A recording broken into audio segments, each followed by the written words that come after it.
प्रवासी भारतीय दिवस। और प्रवासी भारतीय दिवस के बारे में जानकारी देने के लिए हमारे साथ हमारे मनपसंद श्रोता, लिसनर, फैन, फॉलोअर और वेल विशर हमारे साथ हैं रविंदर सिंह साहनी जी। ये सुन रहे थे, कह रहे थे कि अरे प्रवासी भारतीय दिवस तो मैं होकर आया हूँ। अच्छा, तो मतलब खुद उनकी ही आंखों से हम वो प्रवासी भारतीय दिवस का आज विवरण सुनेंगे। आज हम बहुत ही शुद्ध हिंदी बोल रहे हैं। शुद्ध हिंदी, और ये हमारे ये भी हिंदी गुरु हैं। अच्छा। तो रविंदर सिंह साहनी जी, आपका फिर से स्वागत है एक नए रूप में, एक नए अवतार में। जी, थैंक यू मनीष जी, आपका बहुत बहुत शुक्रिया। आज आप पॉलिटिकल हैट नहीं पहन के आए। जी, आज एक नॉर्मल भारतीय रूप में आए, प्रवासी भारतीय के रूप में। बिल्कुल सही कह रहे हैं। आपका स्वागत है, अभिनंदन है, और आपके चरण छूते हैं क्योंकि आप हमारे भारत की धरती को नमन करके आए हैं। आपका मान है। और भुवनेश्वर से, जो कि बड़ी पावन धरती है, पावन सिटी है। अच्छा, भगवान जगन्नाथ, उड़ीसा की भगवान जगन्नाथ जी की जय जगन्नाथ। और साथ में कोणार्क जी मंदिर है वहाँ। जी, चलिए आप बताइए, पहले आप अपने बारे में बताइए, कैसे चल रहा है। बहुत शुभकामनाएं जी, आपको बहुत बहुत शुभकामनाएं। सभी श्रोताओं को आपके बहुत बहुत धन्यवाद अपना प्यार देने का। और मैं सबसे पहले भारत के उच्चायुक्त जो कैनबरा में मौजूद है उनका बहुत धन्यवाद कहूँगा, जिन्होंने मुझे इस काबिल समझा कि मुझे प्रवासी भारतीय दिवस के लिए जाने के लिए मौका दिया। और ministry of external affair of India, उनका बहुत बहुत धन्यवाद देना चाहूँगा। मिनिस्टर एस जयशंकर जी, जिन्होंने वहाँ पे सभी प्रवासी भारतीयों से 1-to-1 मीटिंग करके उनके होने वाली की जो समस्याएं या उनके होने वाले किसी भी कारण की कोई प्रॉब्लम्स है उसको सुना, और उनका तुरंत ही वहाँ पर मीटिंग के अंदर ही उसका निदान किया। अच्छा। जी। तो ये एक बहुत बढ़िया एक्सपीरियंस रहा भारत की धरती पे जाने का। 8 से 10 तारीख तक ये प्रवासी भारतीय सम्मेलन जो उड़ीसा में किया गया था, मैं उसमें भाग लिया और मैंने 3 दिन ही वहाँ पे अटेंड किया। और मेरा बहुत ही अच्छा एक्सपीरियंस रहा भारत की धरती पर कि उन्होंने हम प्रवासी भारतीयों को इतना सम्मान दिया कि रेड कारपेट वहाँ पे हमारे लिए बिछाए गए, और हर एक आदमी के लिए, चाहे वो वहाँ पर एक स्वीपर से लेकर के पुलिस ऑफ कमिश्नर, उनका हमारे प्रति मान और सम्मान वो इतना अधिक था कि जिसको मैं अपने शब्दों में बयान नहीं कर सकता।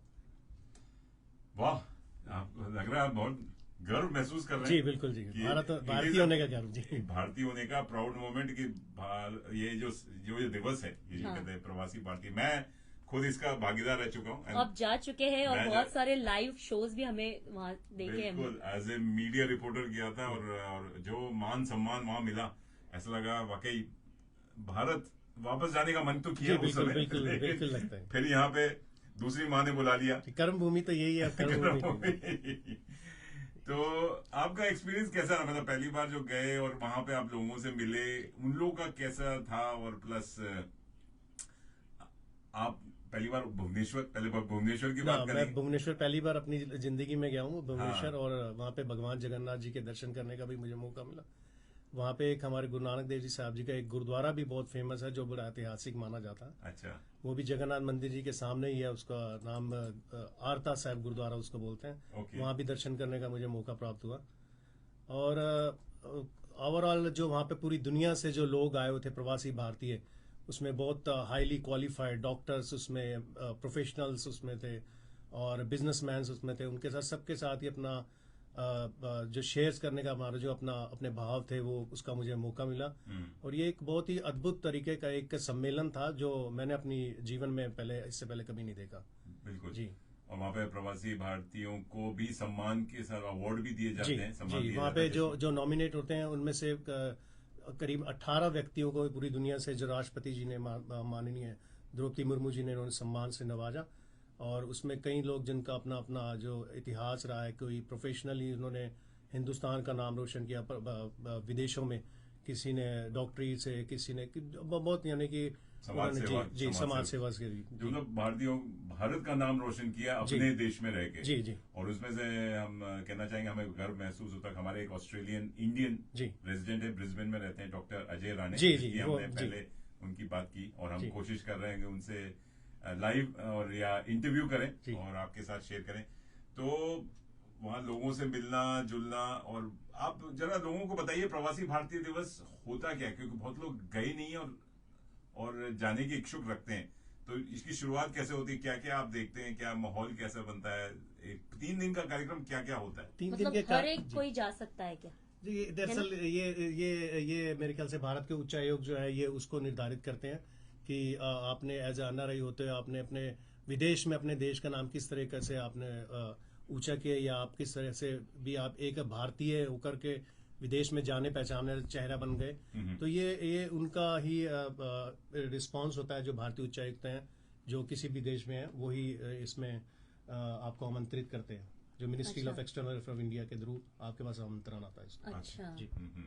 तो कुछ विवरण दीजिए। हमने बात की कि एक रूपरेखा बनाई है, कैसे मतलब क्या था 3 दिन में, क्या क्या हुआ, पहले दिन क्या था, दूसरे दिन? देखिए वहाँ पे सभी प्रकार के व्यक्ति थे, प्रोफेशनल से अपने जो नया जो आजकल दुनिया जो एआई की तरफ जा रही है उसमें प्रोफेशनल ने उसमें बताया कि एआई से हमें क्या क्या फायदे और क्या क्या नुकसान हो सकते हैं भविष्य में। इस तरह के सम्मेलन वहाँ पे रखे गए थे।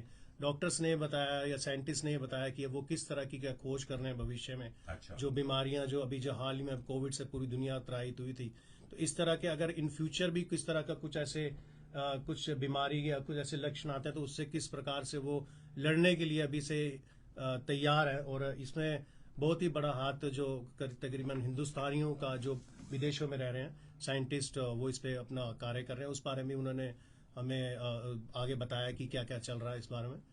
और उसके अलावा जो मिनिस्टर्स वगैरह हैं, जो मिनिस्ट्रीज ऑफ इंडिया हैं, जो उन्होंने अपनी जो रूपरेखा है जो भविष्य की कि भारत को और किस तरह से ज्यादा सुदृढ़ और भारत मजबूत बनाया जा सकता है, इस बारे में वो क्या कार्रवाई कर रहे हैं, क्या कार्य कर रहे हैं, उस बारे में हमें बताया गया उस सम्मेलन में।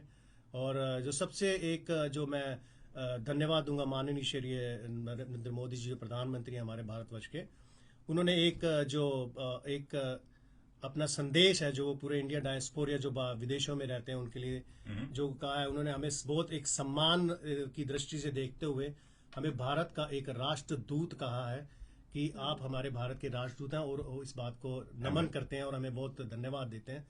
और एक और मैसेज है जो मैं ऑस्ट्रेलिया के सभी भारतीयों को देना चाहूंगा आपके माध्यम से, कि उन्होंने कहा है कि आप जहां पे भी रह रहे हैं एक वृक्ष आप अपने भारत के नाम पे अपने घर में, अपने पार्क में, अपने किसी भी पड़ोस के वहां पे एक वृक्ष को जरूर लगाएं और उसे फले फुले उसमें देखें, उसमें जो भी आप उसकी सेवा कर सकते हैं। तो ये आपका एक योगदान जो अगर इस दृष्टि से अगर देखा जाए, उनकी दृष्टि जो है वो एक दुनिया को जो एक आजकल पर्यावरण की दृष्टि से बहुत मुसीबत में आ रहा है पूरी दुनिया, तो उस हिसाब से अगर देखा जाए तो उन्होंने हर एक भारतीय को यह आह्वान किया है कि अपना एक छोटा सा योगदान दे करके आप पर्यावरण के लिए अपना योगदान दे सकते हैं, पर्यावरण को स्वच्छ बनाने के लिए। क्या बात है, क्या बात। अभी हम प्रोग्राम के बीच में यही बात कर रहे थे, जैकी दादा जिनका जन्मदिन था, वो भी पर्यावरण की बहुत बात करते हैं। और है ना, ऐसा एक छोटा सा पौधा भी वो देते हैं, जिसको वो अपनी मुंबईया भाषा में झाड़ बोलते हैं, झाड़ लगाने का वीडियो, तो वही उसी के बारे में ये बात कर रहे थे। और जो पर्यावरण की आजकल चर्चा हो रही है, क्लाइमेट चेंज की बात हो रही है,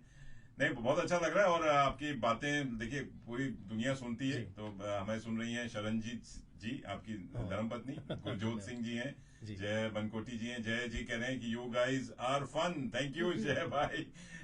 विश्मा चलैया सुन रही है, अनिल गुप्ता जी हैं, कमल कौर जी हैं, विकास रामदेव जी हैं, गुरजोत सिंह जी हैं, अमरदीप सिंह जी हैं, एंड तुषार मुसले जी हैं। थैंक यू जी हाँ दोस्तों, हम बात कर रहे हैं, हमारे साथ है रविंदर सिंह साहनी जी, और हम बात कर रहे हैं प्रवासी भारतीय दिवस की वसंत पंचमी के उत्सव पर। जी हाँ, और इस बार का जो थीम था प्रवासी भारतीय वो था कि विकसित भारत की संकल्पना में प्रवासी भारतीयों का योगदान, यानी डायस्पोराज कंट्रीब्यूशन टू ए विकसित भारत। हाँ। तो ये तो हमारे सानी साहब ऑलरेडी एमएलए के लिए खड़े भी हुए थे, और ये भी अब हमें भी गर्व होता है कि कोई भारतीय यहाँ आके अपनी परचम ले रहा है, वो भी पॉलिटिकल फील्ड में। जैसे तो कई सारे इकट्ठे हुए थे और हो ही रहे, और आप तो कर ही रहे जी। इसमें एक मैं और प्रधानमंत्री श्री नरेंद्र मोदी जी का एक वक्तव्य जो बताना चाहूंगा आपके श्रोताओं को, जिन उन्होंने हमें इस जो विकसित भारत के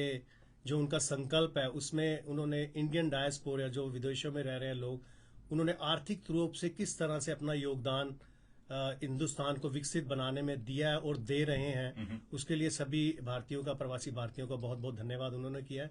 और उन्होंने ये आशा जताई है कि भविष्य में भी जो प्रवासी भारतीय हैं वो किस तरह से हिंदुस्तान में अपना किसी भी तरह का कोई कारोबार अपने किसी रिश्तेदार के माध्यम से या किसी माध्यम से करके हिंदुस्तान को और ज्यादा विकसित बनाने में अपना सहयोग दें। बिल्कुल, मेक इन इंडिया का जो कैंपेन चला है कि अपने और जैसे इंडिया शाइनिंग करेगा। लेकिन मैं हमेशा ये बोलता हूँ प्रवासी भारतीय, हमें तो खैर प्यार है, लगाव है भारत से, क्योंकि हम उस माँ को भूल नहीं सकते और हमेशा रहेंगे, मरते दम तक रहेगा। लेकिन हमारे जो बच्चे हैं या और जो कहते हैं प्रवासी भारतीय ही कहलाते हैं, वो कैसे योगदान दे सकते हैं, वो कैसे जुड़ सकते हैं? क्योंकि आप भी माँ बाप हैं, मैं कई माँ बाप से, वो भी ये हमसे यही प्रश्न पूछते हैं कि कैसे बच्चों में ये भावना जगाएं कि चलिए ऑस्ट्रेलिया तो ठीक है जहां आप काम कर रहे हैं, लेकिन जहां पे आपके मतलब माता पिता पैदा हुए या आपके दादा दादी है, नाना या पूरा परिवार है, तो उसको कैसे बढ़ावा दें? आप इस बारे में कुछ कहना चाहेंगे या इस बारे में कुछ बातें हुई कि यंग जनरेशन को कैसे हम एक क्या कहते हैं एक प्रेरणा दें, एक हम एक वो रोल मॉडल बने? मैं आपके इस रेडियो बसंत पसंद के माध्यम से कहना चाहूंगा, अभी आपने 2 दिन पहले एक प्रोग्राम जो हिंदी दिवस पे, विश्व हिंदी दिवस पे जो किया, तो मैं संतोष गुप्ता जी का बहुत धन्यवाद देना चाहूंगा कि वो पिछले 18 वर्ष से एक हिंदी स्कूल को जो कैनबरा में चला रहे हैं। ये एक उसी भविष्य की उन बच्चों की नींव है कि अगर हमारे बच्चे जैसे हिंदी अगर आज बोलना या पढ़ना सीखते हैं तो उन्हें अपनी मिट्टी से किस तरह लगाव होगा। ये चीजें आपने 2 दिन पहले जो इंडियन हाई कमीशन ऑफिस में आपने देखी और आपने जी बताई भी इस बारे में। तो सबसे पहली जो नींव है, हमें अपने बच्चों को हिंदी या अपनी मातृभाषा जो भी वो उसकी मदर टंग है वो उसको सिखानी चाहिए। तो इससे क्या है कि वो अपने परिवार से जब वार्तालाप करेगा तो उससे लगाव होगा, कि उसे इच्छुक होगा कि मैं अपने देश में अपने मिट्टी में जाके देखूं कि मेरी भाषा कहाँ से आरंभ हुई और वो किस तरह से चलती हुई आज हमें पा रही है। और जो सबसे बड़ा योगदान है इसी कारण से, हिंदी के कारण वो अपने बच्चों को हम जो हमारे एक अथाह खजाना जो हमें हमारे पूर्वजों से जो ग्रंथों के माध्यम से या वेदों के माध्यम से जो मिला उसे पढ़ने का उन्हें मौका मिलेगा और इस कारण से वो अपनी भारत की मिट्टी से जुड़ करके और उसमें अपना योगदान अवश्य देंगे। वाह जी, बहुत सानी साहब, आपने बड़े कम शब्दों में बहुत कुछ कह दिया। और भाषा एक ऐसी चीज है जो भारत से भी जोड़ती है और आपके जितने भी प्रांत को प्रांत से जोड़ती है, प्रांत को लोगों से जोड़ती है। और इसीलिए कहते हैं ना प्रैक्टिस मेक्स यू परफेक्ट। तो हिंदी में इसको कैसे बोल सकते हैं, प्रैक्टिस मेक्स यू परफेक्ट। सराव से ही आप परफेक्ट बनेंगे। सराव से ही आप उत्तीर्ण रहेंगे। अरे वाह, अरे वाह। चलिए, 2 सरस्वती माँ की आज पूजा कर रहे हैं। हाँ, तो आज तो हिंदी बोलना बनता है। गुरुओं की पूजा कर रहे हैं, ज्ञान की पूजा कर रहे हैं, नॉलेज जो हमें मिल रहा है आजकल। और आर्ट की भी पूजा कर रहे हैं, आर्ट एंड कल्चर जो संस्कृति की बात हो रही है उस बारे में। लेकिन आजकल कृत्रिम बुद्धि आ गई, यानी आर्टिफिशियल इंटेलिजेंस की बात कर रहे हैं। उससे क्या है कि थोड़ा सा मन भटकता है, बुद्धि भटक सकती है, क्योंकि आजकल के बच्चे पढ़ना लिखना बोलते हैं कि इतना टीचर से या माँ बाप से या बाकी गुरुओं से नहीं सीखते, वो जाके गूगल करना, चैट जीपीटी है, डीप सीक है, आजकल तो बहुत कुछ आ गया है। तो उससे जो सीखते हैं वो खाली वही सीखते हैं जो प्रोग्राम डाला गया है। और डालने वाले कौन है? ह्यूमन बीइंग्स ही है। तो हम जो सिखा रहे हैं बच्चों को वो सही नहीं सिखा रहे। जैसे विकीपीडिया से वो कोई भी उसको ऑल्टर कर सकता है, कोई भी उसको मॉडिफाई कर। तो मैं बच्चों से यही कहूंगा या माँ बाप से यही कहूंगा कि आप अपने बच्चों के अंदर एक बैठ के शांतिपूर्वक और या कोई ये कि आज ये प्रण लें, संकल्प लें इस साल में, और आज सरस्वती पूजा है, बसंत पंचमी मना रहे हैं, कि बच्चों को वो सिखाएं जो सही है। क्योंकि फेसबुक ने भी कह दिया है कि हम वी विल नॉट मॉनिटर कि क्या सही है और क्या गलत है। ये तो हमने वो जो सॉफ्टवेयर था वो हटा दिया है। तो आजकल इट्स अ पब्लिक फोरम। अच्छा, तो पब्लिक मतलब एज ग्रुप या कुछ भी उसमें कुछ नहीं मैटर कर, फ्रीडम ऑफ स्पीच कर दिया तो, तो आपको फेक न्यूज भी उसमें मिलेगी। आपको डिसाइड करना है कि क्या फेक है क्या रियल है। तो please find the real thing. चलिए इस बारे में बात करेंगे, लेकिन सानी साहब आपका बहुत बहुत धन्यवाद, आप आए और आपने हमारी इतनी सारी कहानी। मैं इसमें एक वक्तव्य और श्री माननीय प्रधानमंत्री नरेंद्र मोदी का जोड़ना चाहूंगा। जैसा कि उन्होंने प्रवासी भारतीय सम्मेलन में एक अपना वक्तव्य दिया है कि भारत आने वाले भविष्य में एक सबसे ज्यादा युवा स्किल्ड देश होगा, जिससे कि दुनिया को जिससे कि इससे बहुत ज्यादा फायदा होने वाला है। भारत का युवा अगर भविष्य में कहीं भी जाता है तो वो एक परफेक्ट स्किल माइग्रेंट जिसको आप बोल सकते हैं वो होगा, और अपनी देश की जो सीखी हुई चीजें वो विदेशों में भी जा करके अपना उससे परचम लहराएंगे। बहुत बढ़िया।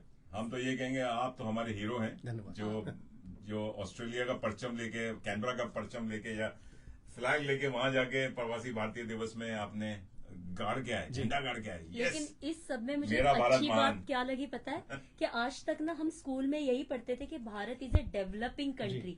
आज हमने विकसित बोल दिया, यानी कि डेवलप, है ना। कितनी गर्व की बात है हमारे लिए कि आज तक हम ये थर्ड कंट्री में आते थे, हम विकसित कंट्री में भारत का नाम ले रहे हैं। ये बहुत सुंदर बात है। जल्दी we will be very top, बोलते ना 5 में हमारा नाम आएगा। जी, जैसा कि पिछले 10 वर्ष में माननीय प्रधानमंत्री जी ने बताया कि 10 वर्षों में हम एक दुनिया की 10वीं अर्थव्यवस्था से 5वीं अवस्था तक पहुंच चुके हैं, और जल्द ही हम 3री अर्थव्यवस्था जो दुनिया की, और भारत एक भविष्य में बहुत बड़ा बाजार होगा। तो दुनिया के अंदर भारत का जिस तरह से अभी आप देख ही रहे हैं कि भारत को किसी तरह से भी आप कोई नकार नहीं सकता कि किसी भी तरह से, चाहे वो खेलों का हो, चाहे वो AI से रिलेटेड जो भी सॉफ्टवेयर वगैरह हो, भारत अपना योगदान हमेशा। बिल्कुल। अमेरिका वालों, ट्रम्प प्लीज सुनिए जी, ये ट्रम्प कार्ड लगा लीजिए, ट्रम्प कार्ड लगा लीजिए अपने भारत। इसमें एक जो एक बहुत ही अहम नारा जो माननीय श्री प्रधानमंत्री नरेंद्र मोदी जी ने दिया है, उसमें उन्होंने दुनिया को ये संदेश दिया है कि युद्ध से नहीं बुद्ध से काम चलेगा। अगर भविष्य को देखना है तो आप युद्ध को छोड़िए, भगवान बुद्ध की तरफ ध्यान कीजिए। क्या बात है, तालियां। बहुत सुंदर, बहुत इस बात पे ईरा जी के हाथ की आप मिठाई जी हमारी तरफ से धन्यवाद आपके लिए। देखिए कितनी बढ़िया, इसको लड्डू को हम शेयर करेंगे यहाँ स्टूडियो में नहीं, स्टूडियो के बाद इसके बाद। चलिए दोस्तों, आप सुन रहे हैं रेडियो मनपसंद, और बहुत सारी बातें हो रही हैं, ज्ञान की बातें हो रही हैं, क्योंकि आज सरस्वती पूजा भी मना रहे हैं, बसंत पंचमी भी मना रहे हैं, और हमारे साथ रविंदर सिंह साहनी जी हैं जो भारत की मिट्टी, खुशबू लेकर हमारे स्टूडियो में आए हैं और एक हमारी शोभा बढ़ाई है। थैंक यू अजय, मजा आ गया ना? बहुत मजा आ गया। हमारे देश का नाम ऐसे सुन के बहुत सुंदर लगा। आप मुंबई से आई हैं, वो देखिए भुवनेश्वर से घूम के आए हैं, और अच्छा लगा। और ये मैं तो ये कहेंगे, आप सभी जो जितने भी भारतीय प्रवासी भारतीय हैं, प्रवासी भारतीय हैं, छोटा मोटा काम कर रहे हैं, लगे रहिए, देश का नाम रोशन किए, अपना नाम तो रोशन होता ही है, और एक वृक्ष अवश्य अपने, और वृक्ष लगाइए, और वृक्ष के लिए जकी दादा को ले आते हैं। और मैं तो ये कहूंगा, आप सब हीरो हैं, क्योंकि तू मेरा हीरो है, तू मेरा, लेकिन ये अलग तरीके से हीरो है। हाँ बिल्कुल अलग हीरो है। चलिए दोस्तों, आप सुन रहे हैं रेडियो मनपसंद, लगे रहिए, सुनते रहिए, पूरा तड़का लगा के। बातें बहुत सारी हो रही हैं, नेशनल मल्टीकल्चरल फेस्टिवल से लेके प्रवासी भारतीय दिवस, महाकुंभ, सरस्वती पूजा, बसंत पंचमी, और मना रहे हैं हम वहीदा रहमान जी का जन्मदिन, और वैलेंटाइंस डे भी आ रहा है। वैलेंटाइंस डे भी, वहीदा रहमान का भी जन्मदिन, प्रीति जिंटा का, और साथ में जैकी दादा, तू मेरा हीरो है।